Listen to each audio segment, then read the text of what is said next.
I would like to welcome you all to our what promises to be a very interesting engagement about the African Continental Free Trade Area. We as development partners and as trade and investment partners with Africa are also excited by the momentum to create a single market for goods and services with free movement of businesses, persons, and investments. The work that Trademark has been doing on the ground, particularly in the area of trade facilitation, is extremely important. And bringing the two together only makes the Continental Free Trade Area visible and a reality. So we have the 54 countries that have signed.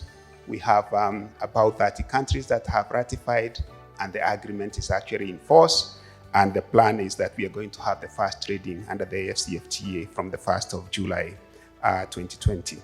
If something like the AfCFTA, with this degree of importance, is left as a technocratic exercise and discussion, then I don't think it will succeed.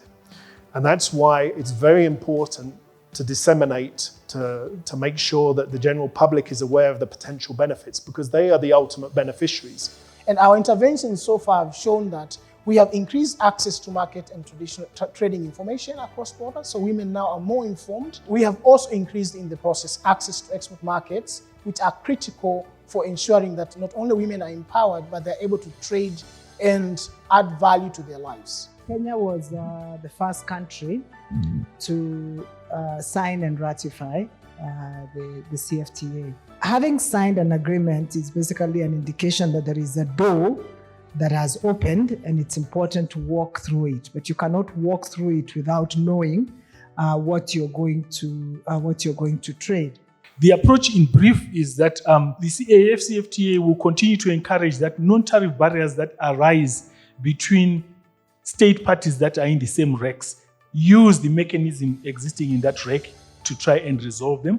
But when you have cross-rec non-tariff barriers coming up, then the mechanism that has been proposed at AfCFTA level kicks in. Opportunity of the AfCFTA brings, opens opportunities for new markets, as well as an opportunity to expand existing markets.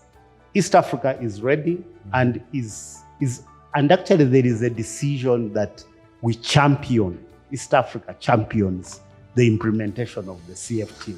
We're challenged somewhat by, I think, some of the challenges that we might see in AfCFTA, which is how do you get the different country leaders, 6 country leaders, to come together to listen and engage and ratify decisions that have been made. Targeting potentially 2.5 billion Africans by the year 2050.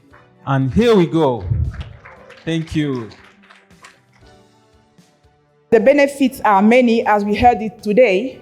Can increase GDPs, jobs, food security, trade. It can also improve the structure of our economies and make them less vulnerable to climate change and also to different kind of shocks. If we can pull together those gains that were presented in the report that we talked about, 1 billion in trade, 1.8 billion welfare gains, 2 million jobs, this can happen.